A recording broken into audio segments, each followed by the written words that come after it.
Oi, pessoal, bom dia. Nós vamos começar a nossa primeira aula. Não vai ter vídeo mostrando a minha imagem, porque eu estou com problema no driver da minha câmera do notebook. Eu tentei gravar pelo celular, também não ficou legal, não consegui enviar para o colégio. Mas nas próximas aulas vão ter gravações normais, tudo tranquilo. A nossa disciplina é biossegurança, é uma disciplina bem tranquila, que a gente vai falar sobre práticas de segurança no ambiente de trabalho. E vai ficar fácil para vocês entenderem que eu vou compartilhar com vocês os slides, tá bom? Não vai aparecer minha imagem, mas eu vou compartilhar com vocês os slides.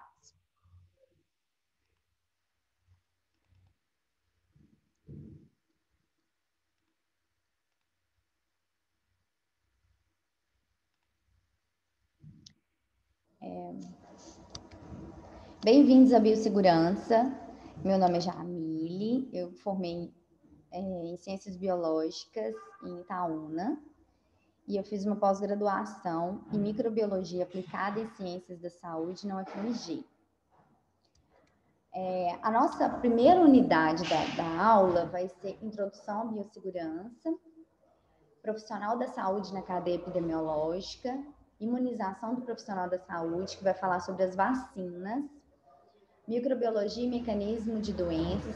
A parte de microbiologia nós vamos falar sobre os micro-organismos e as infecções no ambiente hospitalar, os principais fatores que influenciam na aquisição de uma infecção, modos de transmissão de micro-organismos, principais patógenos envolvidos nas infecções relacionadas à assistência à saúde, resistência bacteriana, controle microbiológico da água e controle de vetores. Então, nesses tópicos e subtópicos que vai ser a nossa primeira unidade. Nesse segundo tópico, nós vamos falar sobre a incidência que o profissional da saúde está de contrair, de se contaminar com alguma infecção. Microbiologia e mecanismo de doença significa que toda infecção é causada por um micro-organismo, né? Um micro-organismo é um ser que ele é invisível a olho nu, que é uma bactéria, um fungo, um vírus. Os fatores que influenciam significa idade, local onde se trabalha, como são transmitidos, quais são os principais tipos de infecção. E essa resistência bacteriana a gente vai explicar melhor para vocês entenderem. E controle microbiológico da água vai falar sobre que a água também é uma fonte de contaminação se ela não for tratada. E o controle de vetores, que são as pragas, como os insetos e roedores, que também você tem que controlar, que eles também transmitem doenças. Biossegurança. Biossegurança surgiu com a intenção de reduzir os riscos nas práticas relacionadas a aplicações em tecnologias, laboratórios e serviços de assistência à saúde. Seus objetivos são reconhecer fontes de perigo, avaliar as situações de risco delas resultantes e controlá-las. Então, significa que a biossegurança ela surgiu como uma prática que tem a função de reduzir os riscos relacionados ao trabalho, em laboratórios ou em unidades de saúde, unidades hospitalares. O objetivo da biossegurança é reconhecer uma fonte de risco. O que seria reconhecer uma fonte de risco? Você, no seu ambiente de trabalho, você tem uma fonte de risco de estar manipulando um material, né, ou um bisturi, por exemplo, que foi utilizado numa cirurgia, e se cortar com esse bisturi e se contaminar por alguma doença. Então, você reconhece a fonte de risco, igual hoje nós estamos vivendo essas pandemias. Qual que é a fonte de risco? A fonte de risco do profissional de saúde é estar sujeito a se contaminar pelo coronavírus. Então, é reconhecer a fonte de risco, o seu perigo e reduzi-la. Utilizar práticas para reduzir, para controlar, para eliminar esses riscos. O próprio nome já diz, segurança, biossegurança, quer dizer, vida, segurança em vida. Forma de vida segura. Aí tem uma charge aí até uma brincadeira, eu já vou devolver o bisturi. Deixa só eu terminar de desencravar a minha unha. Nessa SEARG fala o seguinte, que um material, ele esterilizado, né, para que não seja uma fonte de contaminação para todos que vão manuseá-lo, né, para o paciente, e o enfermeiro está desencravando uma unha infeccionada, então, com bactérias, se você vai usar no paciente. Quer dizer que é uma fonte de risco você usar um material contaminado em um paciente. Biossegurança é um conjunto de medidas voltadas para prevenção e minimização ou eliminação de riscos inerentes relacionados às atividades de pesquisa, produção, ensino e desenvolvimento tecnológico e prestação de serviços, que podem comprometer a saúde do homem, dos animais, do meio ambiente ou a qualidade dos trabalhos desenvolvidos. Então, assim, é um conjunto de medidas que vão prevenir, que vão minimizar, eliminar todos os riscos de contaminação existentes em unidades de saúde, em laboratórios de pesquisa. E esses riscos, eles comprometem, porque eles causam infecções no homem, no animal.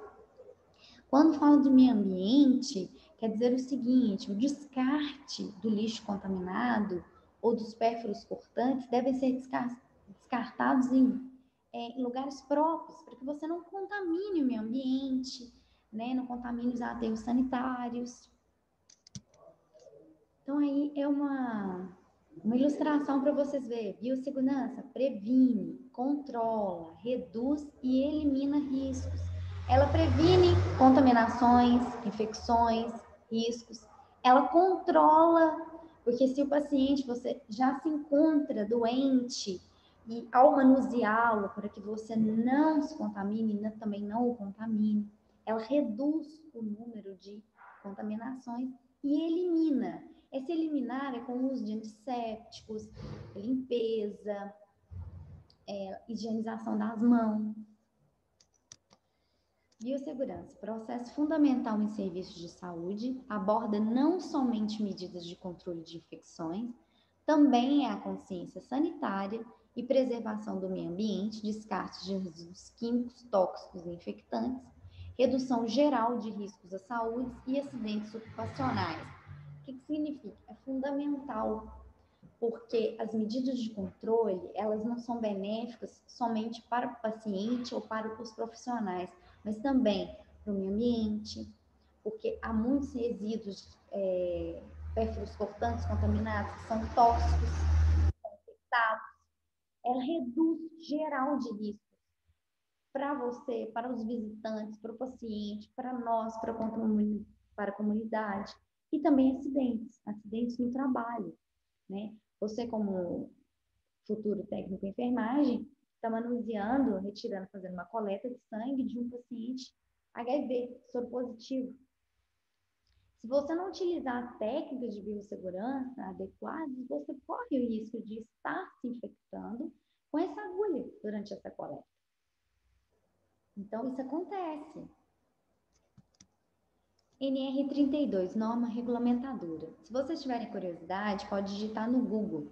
NR32 é uma norma regulamentadora que a Anvisa criou, que são procedimentos, são diretrizes, são tópicos, falando sobre uma forma segura de se trabalhar em unidades hospitalares. Tem por finalidade estabelecer as diretrizes básicas para a implementação de medidas de proteção à segurança e à saúde dos trabalhadores dos serviços de saúde, bem como daqueles que exercem atividades de promoção e assistência à saúde em geral. Então, isso aqui é como se fosse um manual de como proceder no seu trabalho de forma segura. O profissional de saúde, ele está exposto a riscos biológicos e a agentes biológicos. Os riscos biológicos é a probabilidade ocupacional à exposição a agente biológico. O que significa isso, ocupacional? A probabilidade de você estar no trabalho, estar exposto a agentes biológicos. O que são agentes biológicos? São micro-organismos, que são seres invisíveis a olhos nus. Bactérias, vírus, parasitas. Então, no ambiente hospitalar, onde há pacientes Infectados por bactérias, infectados por vírus, por parasitas, você está exposto a estar contraindo esses agentes biológicos. Aí eu coloquei para vocês, só para ilustrar, um agente biológico. Eu não vou cobrar de vocês nomes de nenhum micro-organismo, mas é só para vocês ir se familiarizando com os nomes, que vai ser muito comum vocês verem na unidade hospitalar que vocês forem trabalhar, esses nomes. Agente biológico. Essa é uma bactéria, ela chama Escherichia coli. É uma bactéria que causa infecção urinária e também é uma bactéria interintestinal, quer dizer que ela causa diarreias, ela é muito comum em ambiente hospitalar. Classificação de riscos de acordo com a NR32, que é a norma regulamentadora. A norma regulamentadora, ela classifica o tipo de risco que você está exposto. Na classe 1, ela não apresenta nenhum risco individual ou coletivo. Quer dizer que o micro-organismo, ele não causa doença no homem e nem no animal. A classe de risco 2, risco individual é moderado, risco coletivo é baixo, pode causar doença no homem e animal, porém improvável que constitua perigo grave individual e coletivo. A exposição a agentes infecciosos pode causar uma infecção, que dispõe de tratamento eficaz, medidas de prevenção e o risco de propagação é limitado. O que significa? Ela pode causar uma infecção? Pode, mas uma infecção controlada. O risco de você contaminar outras pessoas também é baixo. E ela é causada, né? Esse risco é causado por um micro-organismo que tem tratamento eficaz e tem como você se prevenir de contrair também. Aí eu coloquei para ilustrar para vocês Streptococcus. A Streptococcus, ela causa infecção respiratória, garganta infeccionada. A Candida albicans, ela causa candidíase, né, nas mulheres. Ela causa aqueles sapinhos nos bebês. Então, todos os dois têm tratamento, tem como você prevenir, né? A Streptococcus você pode prevenir utilizando máscara ao estar em contato com pacientes. E a Cândida, você pode higienizar as mãos, utilizar luvas. Classe de risco 3, alto risco individual e baixo coletivo, causa doença grave no homem ou no animal, com probabilidade de propagação para o coletivo, existe meio de tratamentos eficazes e medidas de prevenção. Significa que causa uma infecção grave, mas a probabilidade de contaminar mais pessoas rapidamente é moderada. Existem meios de tratamento e também de medidas preventivas, quer dizer, utilizar EPIs, higienização das mãos. Aí eu coloquei para vocês para ilustrar a Mycobacterium tuberculosis, que causa tuberculose, e o hantavírus. A tuberculose onde unidades hospitalares que tratam pacientes com tuberculose colocam eles em áreas mais arejadas, numa distância de 2 metros, colocam pacientes com tuberculose juntos para eles não virem a contaminar outros pacientes. É grave, porém tem tratamento e se propaga não numa velocidade maior, é uma velocidade moderada. O hantavírus também é um vírus, são os vetores, os ratos que transmitem, também tem controle, né? Tem tratamento. Classe de risco 4, alto risco individual, coletivo, probabilidade elevada de disseminação, não há tratamento e medidas de prevenção. Atualmente nós vivemos, eu não sei qual é a classe de risco da qual seria classificado o COVID, mas nós vivemos, né, uma infecção grave com probabilidade elevada de disseminar, de que uma pessoa pode disseminar para várias outras em um ambiente que não tem tratamento, mas tem medidas preventivas, né? Que é o uso de máscara, o uso do álcool, né? A asepsia das superfícies. Aí eu coloquei para vocês o vírus da varíola, que hoje a varíola tem vacina, né? mas ela não tem tratamento, quer dizer, não tem medicamento. Então, são essas 4 classificações que a norma regulamentadora classifica o risco que você, como profissional de saúde, está exposto. Profissional da saúde na cadeia epidemiológica. O profissional da saúde está exposto a diversas doenças em suas atividades diárias. Transmissão por via aéreas, como eu disse, tuberculose, transmissão pela exposição a sangue, a fluidos orgânicos, HIV, hepatite, transmissão fecal oral, hepatite A, cólera, transmissão pelo contato com o paciente. Vias aéreas, infecção respiratória pelo ar, a exposição a sangue, a fluidos, secreções, você está exposto a se contaminar com o sangue de um paciente. Fecal oral, quando você vai fazer a manipulação, o manuseio de pacientes, né, vai fazer as trocas de roupas, de vestimentos, ou até mesmo pacientes que usam bolsa de colostomia, ou usam também fraldas, pelo próprio contato, de pele a pele com o paciente. Então, esses são o risco que um profissional está exposto a adquirir uma unidade hospitalar. Risco de exposição varia de acordo com a atividade, uso de medidas preventivas, exposição a agente infeccioso e prevalência local das doenças. Então, o risco de exposição vai variar de acordo com a atividade que você exerce, com o tipo de ala que você trabalha no hospital. Se você utiliza essas medidas preventivas, que são o uso de EPIs, que são higienização das mãos, uso de antissépticos, álcool. Se você está exposto ao agente infeccioso, né, um exemplo, se você trabalha numa área onde tem pacientes infectados com coronavírus, você está mais exposto a esse agente, está mais exposto a se contaminar. E a prevalência local das doenças significa que cada unidade hospitalar ela tem uma prevalência maior de uma determinada infecção. Riscos da aquisição de doenças. Esse risco da aquisição de doenças é você. Depende como que você vai reagir a essa possível infecção. Depende do tipo de exposição, se você está exposto ou não. Depende. Patogenicidade do agente infeccioso significa que se aquele micro-organismo ele causa uma infecção muito grave ou não, se existe tratamento, qual que é a prevalência local de doenças, qual que é as doenças mais comuns naquela unidade hospitalar, e da suscetibilidade profissional de saúde. Se você está suscetível, um exemplo, se você trabalha numa área, numa ala, onde tem muitos pacientes com HIV positivos, você está mais exposto a se contaminar com o possível HIV. Então, depende do local onde você está trabalhando, você está mais suscetível a ter certas infecções. Então, cada local, cada ala que você está trabalhando, você vai ter que ter uma medida maior ou menor, mais preventiva.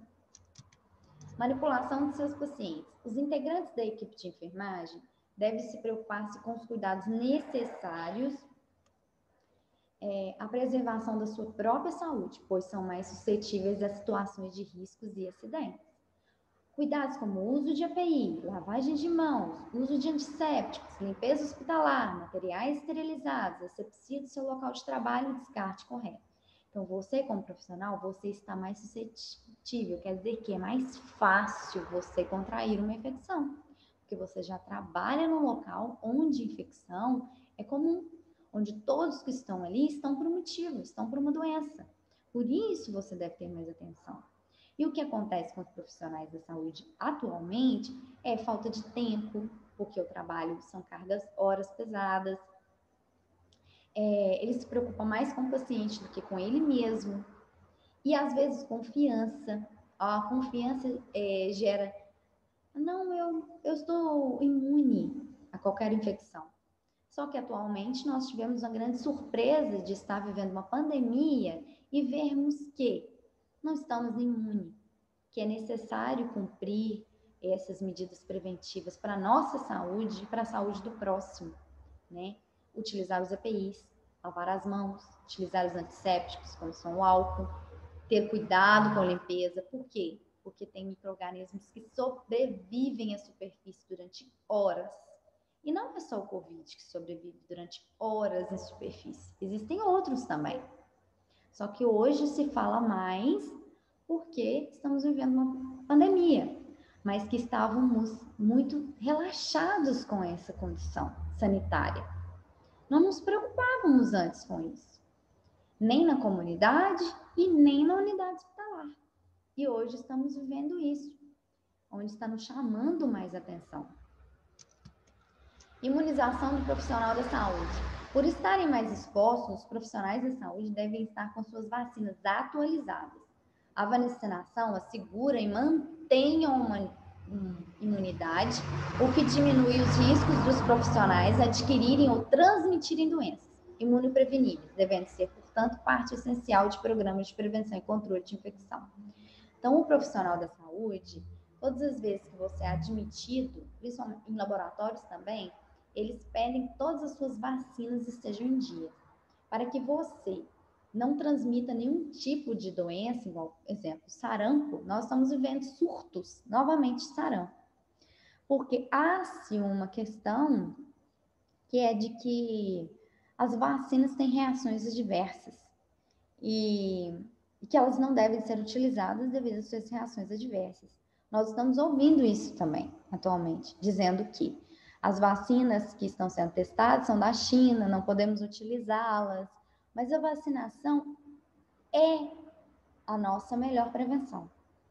Então, como profissional da saúde, você está muito exposto a qualquer infecção, assim como você também está exposto a transmitir para o seu paciente. Então, é uma responsabilidade estarmos seguros e fazermos o ambiente seguro. Microbiologia e mecanismo de doenças. Microbiologia, estudo dos organismos extremamente pequenos, cujas dimensões está abaixo do poder de resolução do olho humano. Micros, pequeno, bio, vida, logo, ciência. Então, quer dizer, ciência que estuda os seres pequenos. Micro-organismos, seres com características próprias, que os distinguem de plantas e animais e que eventualmente provocam doenças no homem e outros animais e em plantas. Então, quer dizer que a microbiologia estuda a vida dos seres pequenos, que são as bactérias, que são os vírus, os fungos, os parasitas. O ambiente hospitalar é inevitavelmente um grande reservatório de patógenos, virulentos e oportunistas, de modo que as infecções hospitalares podem ser adquiridas não apenas por pacientes que apresentam maior suscetibilidade, mas também, embora menos frequente, por visitantes e funcionários do próprio hospital. O que significa isso? Que o hospital, a unidade hospitalar, é um reservatório de micro-organismos que causam infecções ou que estão aguardando uma oportunidade de causar. E elas podem ser adquiridas não só por pacientes, mas por visitantes que vêm ao hospital doentes, ou até mesmo por funcionários do hospital que estão doentes e estão trabalhando. Por isso a importância das medidas de segurança, para se minimizar esses riscos. Fatores que influenciam a aquisição de uma infecção. Status imunológico, idade. Recém-nascidos e idosos apresentam vulnerabilidade, uso abusivo de antibióticos, procedimentos invasivos, imunossupressão, falha nos procedimentos de controle da infecção. O que significa isso, pessoal? Significa o seguinte, que há fatores que levam você a ficar mais fácil de você adquirir uma infecção. Status imunológico, se você está com a imunidade baixa, cansado, psicologicamente afetado com algum problema. A idade. Os recém-nascidos têm o sistema imunológico mais imaturo. E os idosos sempre apresentam outras doenças, pressão alta, problema de coração. Uso abusivo de antibióticos, quando você usa indiscriminadamente sem receitas. Procedimentos invasivos são cirurgias. Imunossupressão significa que você já apresenta uma outra doença e vem a se contrair com uma segunda. falha nos procedimentos de controle de infecção. Quer dizer que falhas nas medidas preventivas de segurança. E isso são fatores que influenciam em uma infecção. Os modos de transmissão de micro-organismos via endógena, que é contato com o paciente. Endógena significa fora, tá bom? Via exógena, dentro. Mãos, secreção salivar, fluidos corporais e ar, materiais contaminados, equipamentos e instrumentos utilizados em procedimentos médicos. Essa via exógena, dentro, ela significa o quê? As mãos levam o micro-organismo para a contaminação para dentro. Secreção salivar sai contaminado de dentro do corpo. Fluidos corporais e o ar também. E os materiais contaminados são utilizados para cortes, né, para procedimentos invasivos. Modos de transmissão de micro-organismos. Direta, contato com pele e mucosa. Transmissão por via respiratória, aerosóis e secreções. Essa direta quer dizer que você vai se contaminar se você tiver um contato direto com o paciente. A via respiratória, ela causa infecções respiratórias. Como os vemos atualmente, né, o COVID é um contato direto. Você tem que ter um contato direto para poder estar se contaminando. Ou um contato com superfície. Mas aqui no caso, só exemplificando, contato com aerosóis, quer dizer, salivas e secreções no ar. Indireta, superfície, significa que o paciente tocou o paciente com COVID. Ele tocou uma mesa. E logo depois você vem e toca a mesma mesa. Isso também é uma forma de transmissão. Material contaminado. Eu utilizei um material para passagem de sonda em um paciente. Eu não descartei esse material ou eu não enviei para a CME, para o Centro de Esterilização de Material. Então, eu utilizei em outro paciente. Então, alguma infecção de um paciente pode passar para o outro. Principais patógenos envolvidos nas infecções relacionadas à assistência da saúde. Os principais patógenos, aí eu coloquei só para exemplificar para vocês, tá bom? Só para vocês conhecerem um pouco. À medida que vocês forem trabalhando, vocês vão ver esses nomes muito comuns. Pseudomonas aeruginosa, Escherichia coli, Klebsiella pneumoniae. A Pseudomonas ela é uma bactéria ambiental. Ela está presente em superfícies. A Pseudomonas ela pode sobreviver até sabonetes líquidos. E ela é resistente a muitos fármacos. Tem muitas unidades hospitalares que têm prevalência grande de Pseudomonas. A Escherichia coli é uma bactéria que causa infecção urinária, também muito presente em pacientes com passagem de sonda. A Klebsiella pneumoniae é chamada de KPC. Essa KPC, só vou contar para vocês brevemente uma história. Ela possui mais simples possível para falar para vocês, uma capa. E essa capa, ela é resistente à maioria dos antibióticos que nós conhecemos. Então, ela é uma bactéria resistente. E nós temos em vários hospitais, unidades hospitalares, que são prevalentes a essa KPC. Ela é uma bactéria resistente a um antibiótico que nós chamamos de amploaspecto. O que significa amploaspecto? Ele pode ser usado para várias infecções, que é a vancomicina. Vocês no ambiente hospitalar, né? Se for nessa cidade ou em outras cidades, vão ouvir falar da KPC, né? Que é uma bactéria resistente a um determinado fármaco.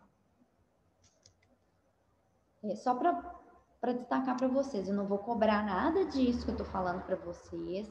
Isso aqui é só para vocês entenderem um pouco, saberem brevemente da história. O grupo de patógenos que se destaca são as bactérias.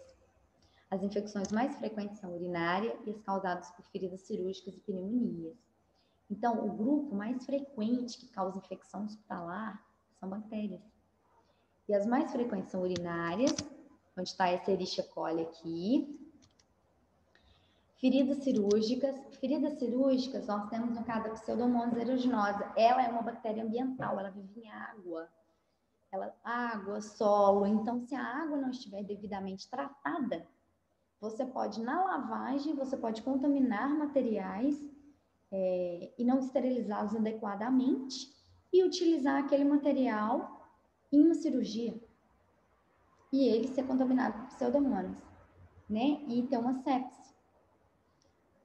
E pneumonia também é muito comum, não só pela KPC, mas também por outras bactérias que causam pneumonia.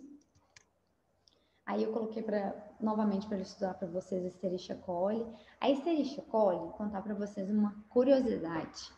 Ela tem esses pelinhos ao redor, aí que vocês estão vendo, esses pelinhos, ela se movimenta por eles.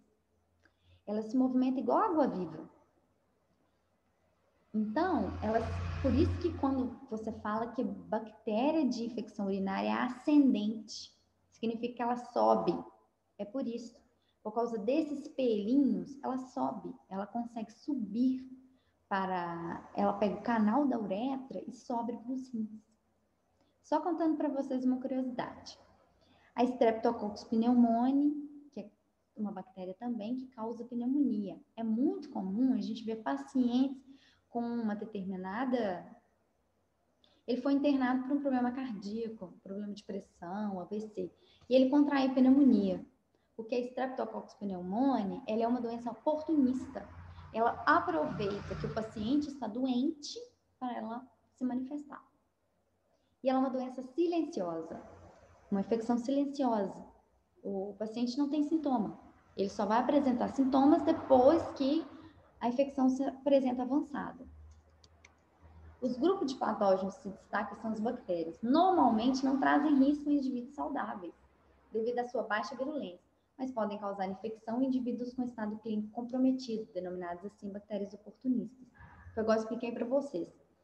Muitas bactérias, igual a Streptococcus, tem pessoas que estão portadoras de Streptococcus. A Streptococcus, ela vive aqui, ó, nessa região nasal, não causa nada, porque o seu sistema imunológico está bem, seu sistema está combatendo ela.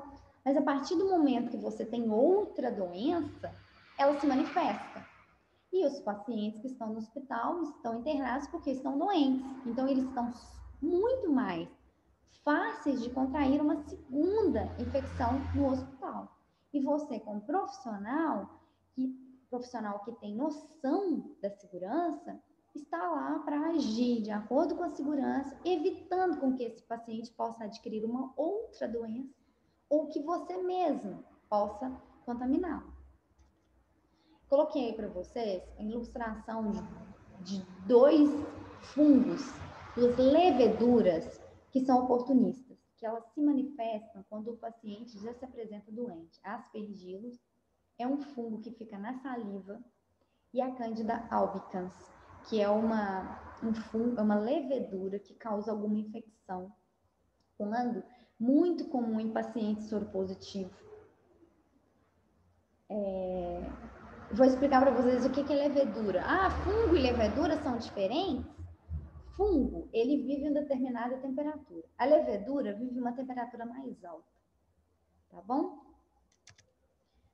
Dentre as viroses, os vírus da hepatite B e C, enteroviroses e viroses associadas com pneumonia hospitalar são comumente registrados. Então, assim, não é só bactérias, é mais comum bactérias, porém vírus também. Vocês já ouviram falar que o paciente deu entrada na unidade hospitalar, no plantão com virose? O médico só fala que o paciente tem virose, mas viroses existem. Só que determinar qual tipo de vírus causador é mais complicado. Muitas das vezes a unidade hospitalar não obtém aquele exame específico, mas é um vírus. As viroses são causadas pelos vírus da hepatite B, da hepatite C, igual o coronavírus. Coronavírus é uma família de vírus que causam gripes e resfriados. A SARS dentro da família dos coronavírus, ele é uma espécie diferente. Então, os vírus causam essas viroses. E eles sempre aparecem junto com uma outra doença. Por isso que nós falamos grupo de risco. Por que grupo de risco?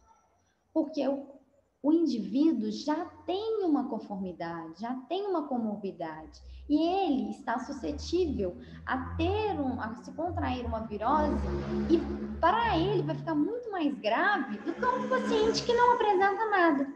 Ah, mas nós vemos que vieram a falecer ou a ter infecções graves pacientes que não têm outras doenças.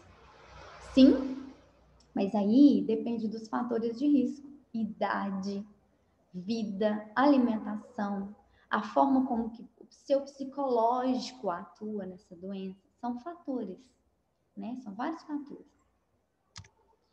Ao vírus da hepatite C, coloquei para vocês verem, e o rotavírus. O rotavírus é o vírus da virose, que causa aquelas viroses que nós temos, que são diarreias, vômitos, é o rotavírus. Ele é um vírus ambiental.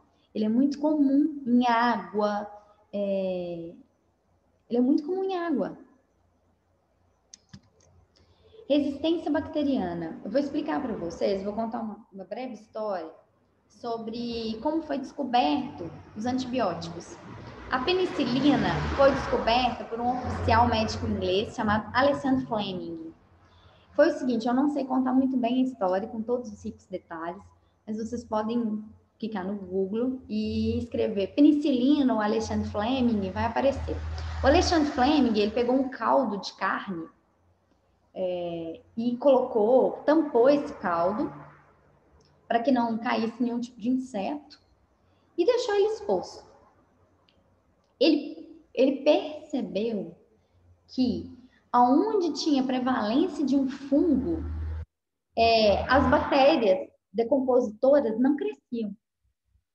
E esse fungo é o penicillium, que é por isso chamado de penicilina. Então, o penicillium, aí mostrando para vocês numa placa de Petri como que ele é. O penicillium foi criada a primeira penicilina, que é a bezetacil. Hoje a bezetacil não é tão usada, né? Hoje tem outros tipos de antimicrobianos, mas o primeiro foi a penicilina. Aí, o que seria a resistência bacteriana? A gente ouve falar muito sobre resistência bacteriana, mas o que é? A resistência bacteriana pode ser a bactéria que ela aprendeu a ser resistente àquele medicamento. Como que ela aprende isso? Ela sofre uma mutação. E essa mutação é genética, no próprio gene dela. A gente escuta muito falar que os vírus são variáveis geneticamente. Nossa, que coisa difícil. O que é isso? A gente não viu hoje que o coronavírus é um vírus que causou infecção em 2003 e hoje ele é outro vírus, que é chamado de SARS. É porque ele aprendeu a ser diferente. Hoje ele é outro. Ele recombinou seus genes e hoje ele é outro. Isso é chamado de variabilidade genética. Pessoal, não vou cobrar isso de vocês. Estou só explicando por que alguns micro-organismos eles apresentam resistência. É porque eles aprenderam a ser diferentes, eles não são mais os mesmos e aquele medicamento que usava para ele antes não resolve mais atualmente. O uso abusivo de antimicrobianos com a intenção discriminada, com indicação indiscriminada de drogas por médicos e automedicação de pacientes, cria um ambiente muito favorável às bactérias resistentes, já que esses medicamentos atuam como agentes seletivos. Olha, agora atualmente não é utilizado, mas antes a gente poderia comprar um antibiótico sem nenhum tipo de receita. Mas nós não sabíamos qual era o tipo de bactéria, qual era a infecção, o que estava causando. Então a gente tomava vários medicamentos que às vezes não eram para aquela bactéria. E sabe o que acontece quando a gente faz isso? A gente faz a bactéria aprender como que ela faz para resistir à ação daquele medicamento. Então, seleciona a bactéria. Então, a próxima vez que você tiver uma outra infecção, não vai ser aquele tipo, não, vai ser outro. E isso veio com o uso indiscriminado de remédios. Ou até mesmo, nós vemos muito isso. Pacientes que tomam medicamento até ficarem melhores. O medicamento tem uma ação 72 horas. Quando o paciente já passou as 72 horas com o uso do medicamento, ele para de tomar o remédio. Então, quer dizer que a próxima vez que ele tiver aquela infecção, não pode usar aquele mesmo medicamento, porque a bactéria já aprendeu. Só que nós temos um problema. Temos inúmeras bactérias e poucos medicamentos. Então, temos esse problema. Mesmo usando o antibiótico, a bactéria inicia o mecanismo de resistência. Por isso é tão importante a gente tomar os medicamentos do início ao final. Mesmo usando corretamente, só foi o que eu expliquei para vocês. Mesmo você usando corretamente, a bactéria já vai aprender como funciona aquele medicamento. Por isso é importante o tratamento começar do início ao final. E o que vocês vão ver muito e vivenciar. Pacientes que, eu tô ótimo, não preciso mais tomar esse remédio. Precisa sim. O controle e a vigilância da qualidade da água para o consumo humano e seu padrão de potabilidade são definidos conforme Portaria 518 de 2004. A água para o consumo humano deve ser tratada de acordo com a Portaria 2914. Nós temos um sistema de tratamento de água aqui na cidade, que é o SAI. O que está dizendo isso? Que a água também é uma fonte de contaminação. A água não tratada, não passada por todo aquele sistema de tratamento, ela pode contaminar os pacientes ou você mesmo. Então, a água deve ser tratada. Igual eu expliquei para vocês, a Pseudomonas é uma bactéria que vive em água.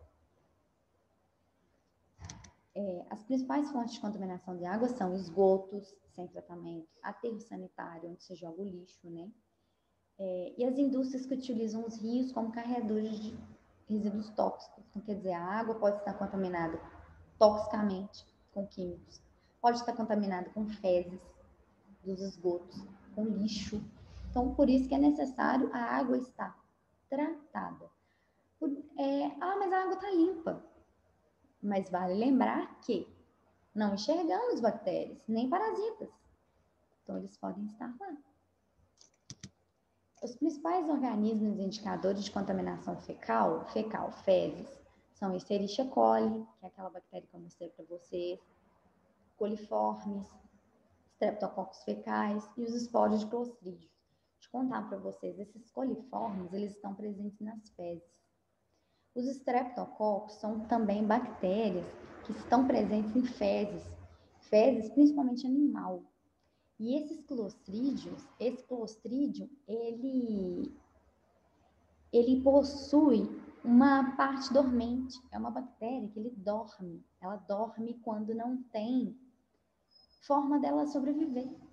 E ela aparece quando ela precisa de água e não tem água naquele ambiente. Então, ela está lá no solo, não tem água. E quando vem a vir água, a chover, ela escoa, exemplo, um rio. E você vem a ingerir essa água. Então, a gente vê que os micro-organismos, eles tentam de todas as formas sobreviver. E nós temos que nos prevenir contra isso.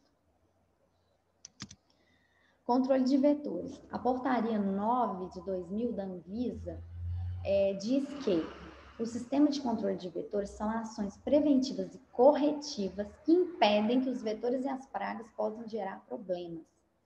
Significa que na unidade hospitalar vocês vão ver que existem regras para que as pragas, né, as baratas, ratos, não venham a infestar a unidade hospitalar, porque eles trazem doenças.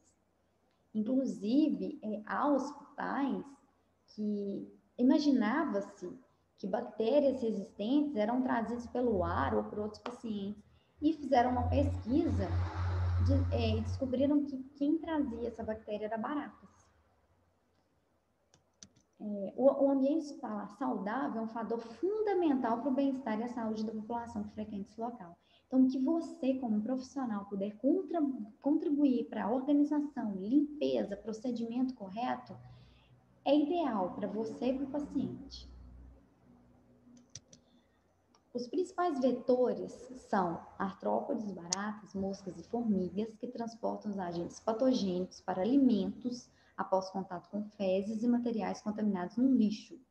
Roedores podem provocar doenças infecciosas como a leptospirose, salmonelose, a tifo e a peste bubônica. Pessoal, os roedores, igual hantavírus, que é uma virose causada por roedor. Então, é muito importante esse controle. E como que eu posso contribuir para controlar esses vetores? Alimentação em local correto, descartes de lixo em local correto, consumo de alimentos em ambiente hospitalar pode contribuir para proliferação dos vetores, transmissão de doenças, resistência dos vetores à detetização. Então, por isso que o controle de alimentos em ambiente hospitalar deve ser feito, porque o alimento ele pode vir contaminado, ou ele pode vir a se contaminar, porque algum vetor, alguma barata, algum inseto pode ter vindo do lixo, né, do esgoto, e passar por aquele alimento e trazer mais uma outra infecção, além do que a paciente está. Higienização de vasilhames, né? Visitantes fazem lavagem de vasilhames com alimentos, com restos de alimentos, na pia do banheiro. Pessoal, eu coloquei para vocês aí um material complementar, que são os vídeos. Eu gostaria que vocês me passassem um e-mail de alguém da turma. Pode ser para a secretaria mesmo, que vocês ainda não têm meu contato, ou me enviasse nesse e-mail aí, jamile.moreira@gmail.com. Me manda um e-mail de vocês para eu poder mandar o material, que são esses vídeos aí, e mandar o material para vocês fazerem os exercícios. Então, me manda um e-mail para eu poder passar para vocês, tá bom? Assistam os vídeos, que ele é muito esclarecedor, tirar dúvidas de vocês. Os exercícios, eles são corrigidos, são avaliados, devem ser entregues. Eu prefiro que seja presencial, deixe no colégio, porque aí não acontece de sumir, de perder, de não ver por e-mail. Muitas das vezes eu não vejo ou não recebi. Então, mas eu peço a vocês que me mandem um e-mail para mandar o material para vocês. Os exercícios entregues fora da data, tivemos um problema com isso na turma passada.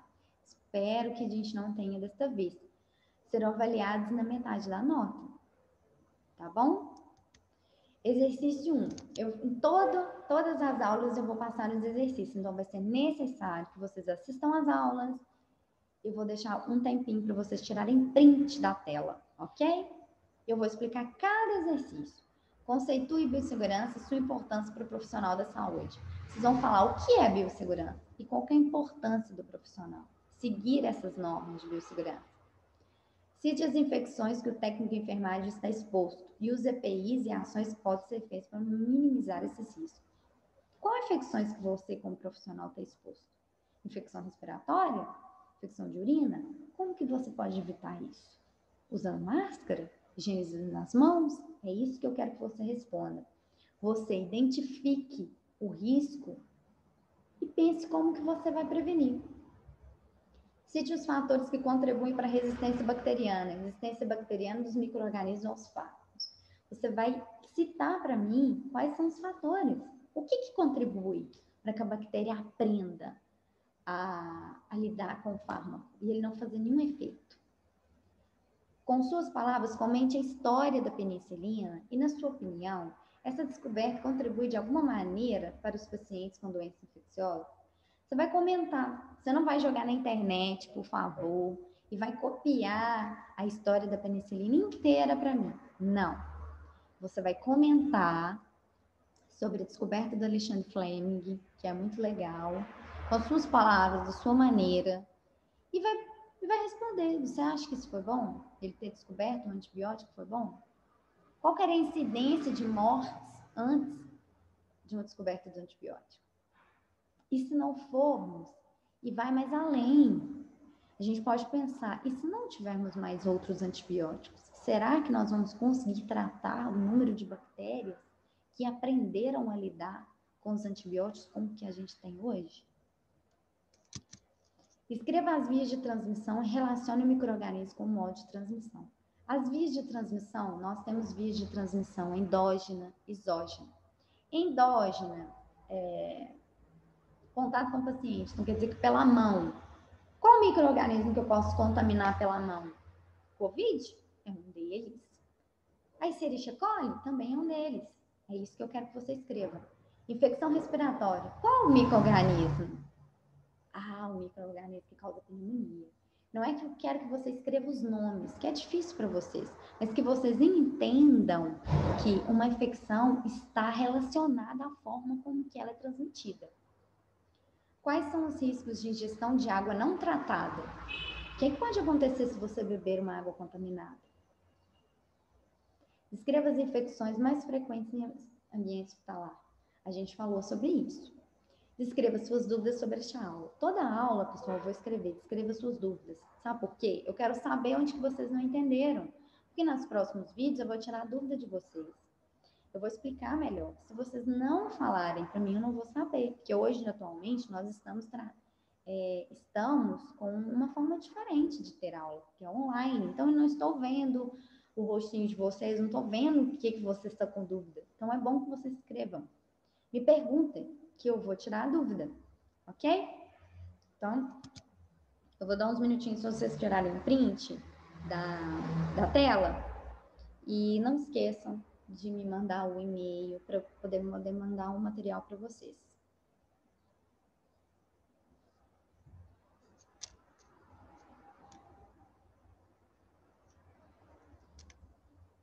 Então, pessoal, a nossa aula ela chegou ao fim.